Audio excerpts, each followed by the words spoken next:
Oke, selain here, keterangan tempat adalah at the library, di perpustakaan.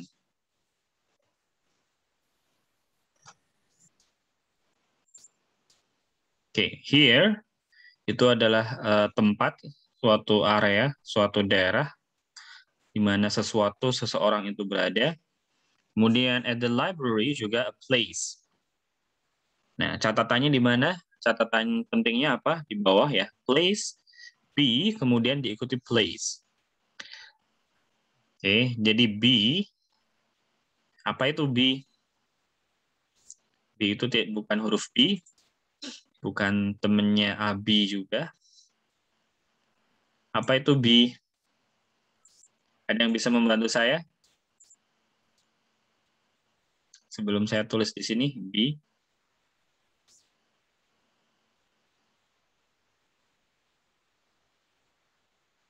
Ada yang tahu? BE. Apa itu B? B, kemudian place. Oke, B adalah 3 unsur. B itu 3 orang. Siapa mereka? Is, am, dan are ya. Huruf A-nya beda sendiri.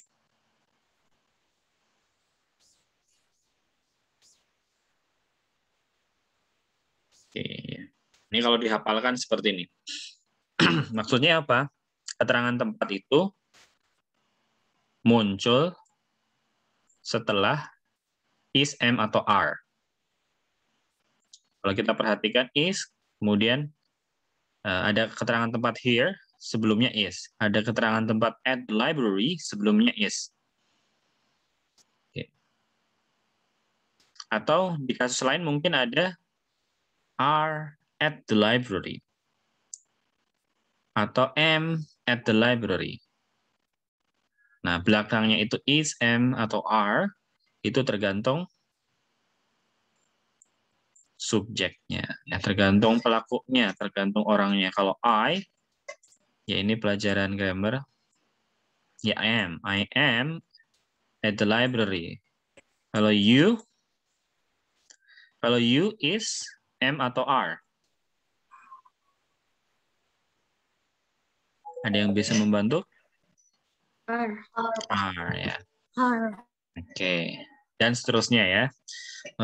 Saya kira kalian sering mendengar tentang ini ya, diulang-ulang lagi. Saya yakin pas SMA juga ada ya. I, you, we, they. Oke. Ya, harus hafal di luar kepala. He itu is, am, atau are. They itu is, am, atau are, dan seterusnya, dan seterusnya. Oke, ya, fokus saya di sini menyebutkan bahwa keterangan tempat harus datang setelah be. Setelah is, am, atau are. Oke. Nah, ya bisa lihat di sini. Jadi keterangan tempat di sini ada 2 jenis. Ada yang singkat, satu kata here. Janet is here. Sudah. Janet here. Janet is here. Atau Janet is there. Janet ada di sana. Atau keterangan tempatnya bisa lebih dari satu kata ya. Terdiri dari lebih dari satu kata. Contohnya yang B ini, Bill is at the library. Ya, kalau misalkan orangnya atau kita berbicara di kampus, di depan perpus, seringkali kita pakai here atau there. Ya, karena apa? Karena gampang. Tempatnya kelihatan. Dia ada di sana. Janet di mana? Di sana. Satu kata. Tapi kalau kita sedang di rumah atau di kota lain, tidak di kampus, ada yang pertamanya, Bill ada di mana? Bill ada di library. Pakai kumpulan beberapa kata. Ya. Nah, mungkin kita pakai ada di sana. Kan library-nya tidak kelihatan. Oke.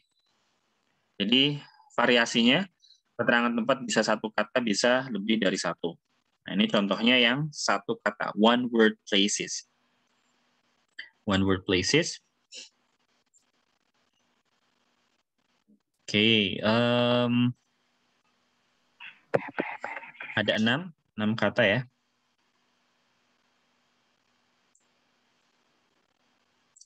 Biar hafal kata-katanya, artinya apa,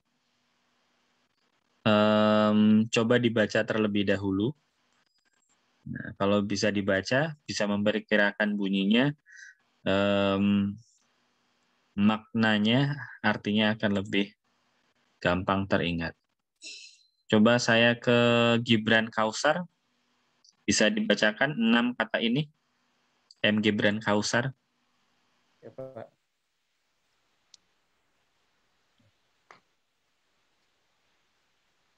Downtown, upstairs, inside, there, downstairs, ya, downstairs, outside. Oke. Ingat upstairs dan downstairs itu ada huruf S-nya. Ya, ada di lantai atas. Ada di lantai atas. Ini asumsinya lantainya lebih dari 1. Ya, di lantai atas bisa lantai 1, 2, 3, 4, 5, atau 6. Makanya ada S-nya upstairs. Oke, downtown. Apa itu downtown? Ada yang tahu? Pusat kota. Pusat kota. Di tengah-tengah kota, di pusat kota ya. Oke. Downtown, pusat kota, upstairs cukup jelas, lantai atas, inside, di dalam, there, di sana. Berarti orangnya kelihatan atau tempatnya kelihatan, there. Downstairs, lantai bawah. Asumsinya lantai bawahnya lebih dari 1, maka pakai S. Kemudian outside, di luar.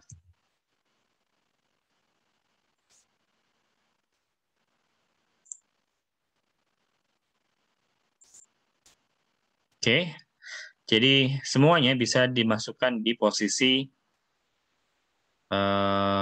setelah is ya, setelah be di sini. Janet is downtown, Janet is downstairs, Janet is upstairs, dan seterusnya. Oke, ini contoh ketika dia di luar ruangan, outside. Look, it's upstairs. Oke. Nah, tempat, ada yang satu kata, ada yang keterangannya adalah lebih dari 1 kata. Nah, ketika lebih dari 1 kata, biasanya dia unsurnya ada 2. 1, preposisi, yang kedua, kata benda. Ya, keterangannya itu kan bisa, di mana Sylvia? Sylvia di sana. Bisa juga kita bikin variasi yang lebih panjang. Di mana Sylvia? Sylvia ada di sebelah Jenny. Nah, itu kan keterangan tempatnya lebih spesifik. Jadi kalau kita bikin kalimat dalam bahasa Inggris ketika speaking, kita pun bisa membuat kalimatnya lebih panjang. Atau ketika kita disuruh membuat karangan dalam bahasa Inggris, writing, kalimatnya juga jadi lebih bervariasi, tidak membosankan subjek, predikat, objek saja. Tapi bisa bervariasi seperti ini contohnya. Sylvia is next to Jenny. Nah, unsurnya seperti ini, bisa seperti ini ya. Unsur pertama kita sebut preposisi. Unsur kedua adalah ya kata bendanya. Preposisi, kata keterangan, noun, benda. Next to Jenny. Jadi menerangkan dengan patokan benda yang lainnya. Ya, posisi Jenny diserangkan dengan patokan benda yang lainnya atau noun yang lainnya. Dalam kasus ini adalah Jenny. Di Sylvia bisa di sebelahnya Jenny, bisa di depannya Jenny, bisa di belakangnya Jenny, dan seterusnya. Nah, itu menunjukkan posisi Sylvia relatif terhadap posisi Jenny. kita pakai preposisi. Ya, preposisi yang pertama sebagai contoh di sini adalah next to, artinya di samping. Di samping Jenny. Kanan atau kiri? Ya, bisa dua-duanya ya. Jadi umum. Yang jelas di samping. Bisa kirinya, bisa kanannya.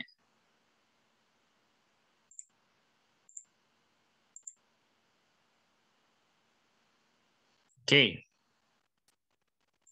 Ini ada satu contoh. Oke. Jara is in the pool. Oke, ini juga preposisi. In, di dalam. Ini dia kata keterangan. Di dalam apa? The pool. Kolam renang. Ini noun.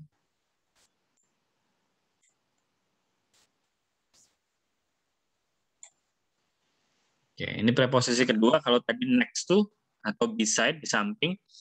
Kalau ini di dalam. Ya tentu saja di dalamnya harus di dalam yang masuk akal. Jenny tadi kata benda itu juga bisa menggantikan the pool. Jara is in Jenny, gitu ya. Secara grammar betul, tetapi secara makna tidak masuk akal. Oke, jadi in adalah preposisi, kata keterangan tempat. The pool adalah noun atau kata benda. Ini menunjukkan posisi si Jara dengan menggunakan patokan the pool. Bisa kita taruh next to di sini, di posisi in, bisa. Jara is next to the pool. Jadi Jara ada di samping kolam renang. Oke, preposisi kedua adalah in. Kalau ini ada yang bisa menebak? Ya, ini Lia, kemudian posisinya kita gunakan mobil sebagai patokannya. Di atas mobil, samping mobil, di bawah mobil, atau di dalam mobil. Ada yang bisa menjawab untuk melengkapi ini? Apa jawabannya dalam bahasa Inggris?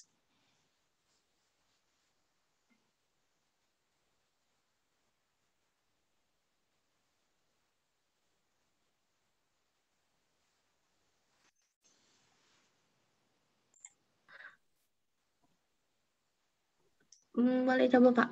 Silakan. Lia is after the car. Oke, terima kasih. Ada jawaban lain atau pendapat lain? Saya, Pak. Ya, silakan. Lia is on car. Oke. Ya, terima kasih. Oke, car-nya spesifik atau car yang umum?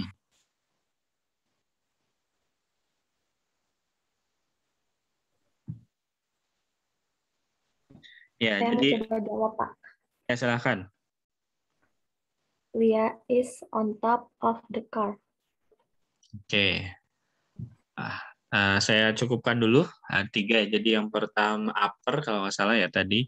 Yang kedua on kalau nggak salah. Yang ketiga adalah on top ya. Oke. Ya, untuk car-nya, ngomong-ngomong soal car-nya dulu, karena car-nya sudah spesifik, jelas gitu ya. Warnanya merah dan kita semua paham car-nya ya, car yang itu, ya, maka car-nya harus diawali oleh the. Lia is titik-titik the car. Kita lihat jawabannya. Oke, Lia is on the car. On itu preposisi. Dalam konteks tempat, on itu artinya di atas dan menempel. Misalnya ini ada meja. Katakanlah ini meja lah ya.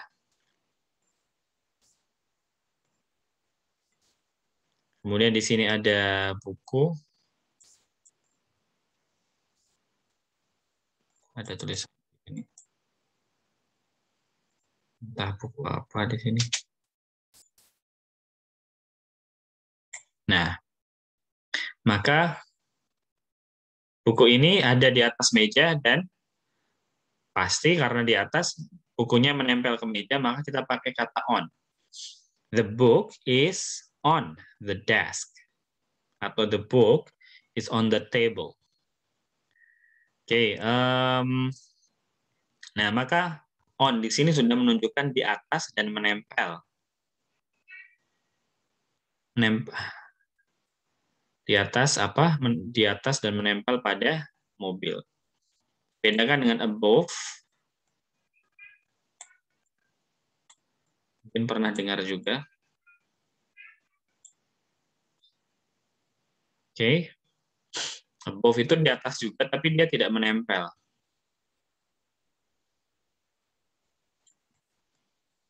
Misalnya ada pohon. Sini ada balon. Ya, makanya the balloon is above the tree. Karena di atas tapi tidak menempel. Ini bedanya on dan above. Oke. Kemudian jawaban yang tadi on top. Ya, bisa jawabannya seperti itu dengan asumsi apa namanya? Bagian atasnya mobil itu jadi top berarti kan paling atas ya, paling atas. Nah, kalau kita bisa memastikan bahwa ini adalah bagian paling atas dari si mobil, maka jawaban on top of the car itu betul. Tapi secara konteks ya ini juga top ini. Katanya ya. Oke, jadi on top secara grammar betul, on top of the car. Tapi secara gambar, ya, dia tidak di top, tidak di bagian paling atas dari mobil. Kemudian upper itu preposition of place, tapi dia di upper side, misalnya seperti itu ya, bagian atas. Nah, kalau kita pakai upper, bottom, itu lanjutannya adalah side. Upper side, bottom side, dan seterusnya. Ya, jadi jawaban yang paling tepat adalah on the car. Singkat. Oke, ini tadi he is downstairs, upstairs. One word. Kalau yang bawah, lebih dari satu kata ya, lebih dari satu kata. Namanya prepositional phrase ya. Ini prepositional phrase tidak perlu dihafalkan. Yang penting paham bahwa prepositional phrase lebih dari satu kata dan awalnya adalah preposisi, diawali oleh preposisi. In, on, at, itu adalah preposisi. Teman-temannya in, on, dan at adalah ya above, next to, under, dan seterusnya.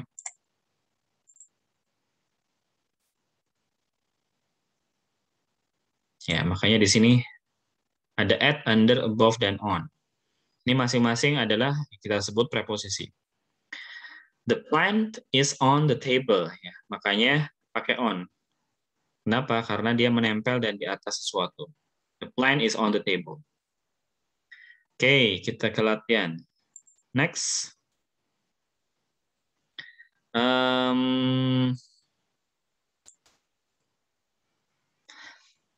Ada yang bisa menjawab?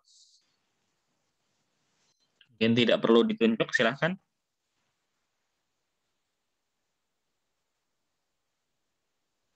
Max is downtown, here, atau outside?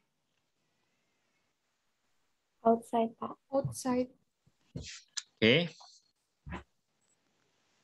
Ya, Di sini jawabannya downtown. Ya. Mungkin karena di belakangnya itu ada gedung-gedung tinggi. Oke, tapi secara jawaban, secara grammar ya outside boleh. Ya ini benar secara konteks gambar ya mungkin ya. Oke, outside juga benar juga ini di luar ruangan ya. Oke, tidak masalah ya. Yang penting tahu jawabannya bahwa setelah is itu adalah keterangan tempat. Nah ini harus kontekstual dan pilihan jawabannya ini cuma ada satu. Oke, yang ini ada yang bisa menjawab? Death is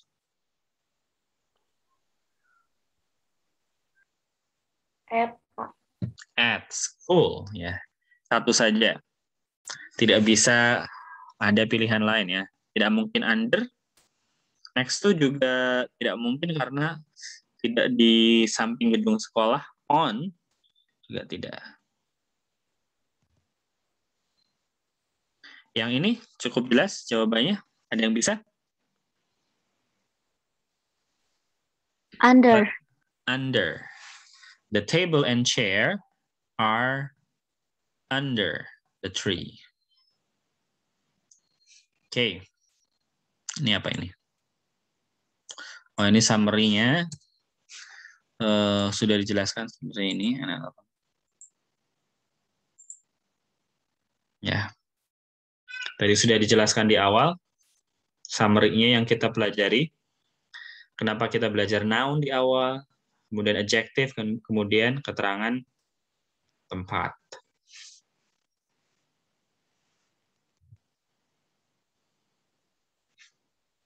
Oke, latihan-latihan saja ya.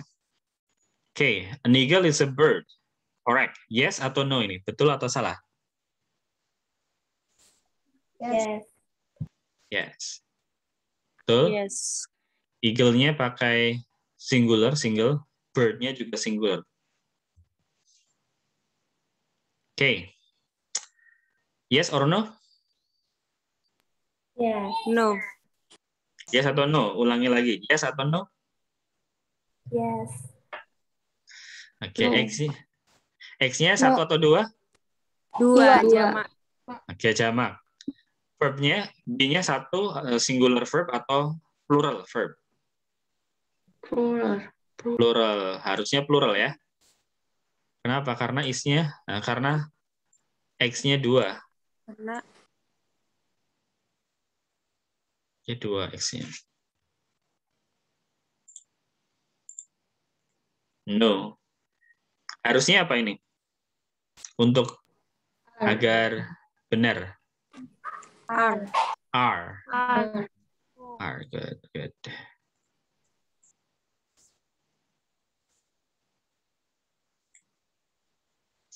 Yes or no? Yes. Yes. Yes. Ya, cukup jelas. Yes.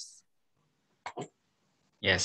China and Japan are countries. This one, yes or no? No. No. Harusnya? Is. The lion is big ya, satu lionnya. The boys is at the beach. Correct. Yes or no? No. No. Ya, betul. Harusnya?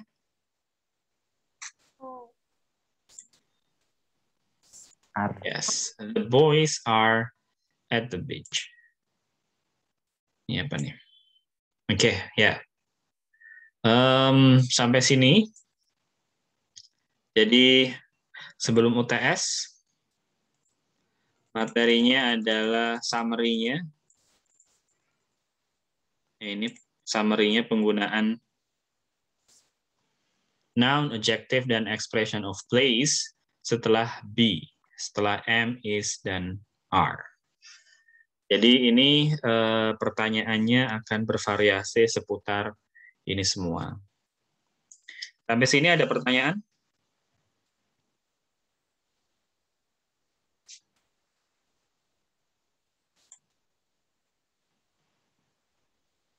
Oke, baik. Kalau tidak ada pertanyaan, semoga dapat dipahami dan bisa dipakai untuk persiapan UTS dengan sebaik-baiknya. Semoga lancar, semoga diberi kemudahan. Mari kita akhiri dengan hamdalah dan doa kafaratul majelis. Alhamdulillahirabbil alamin. Subhanakallahumma wa bihamdika asyhadu an la ilaha illa anta astaghfiruka wa atubu ilaik. Mohon maaf, semoga lancar semuanya, sehat selalu. Sekian, Assalamualaikum warahmatullahi wabarakatuh. Waalaikumsalam warahmatullahi wabarakatuh. Warahmatullahi wabarakatuh.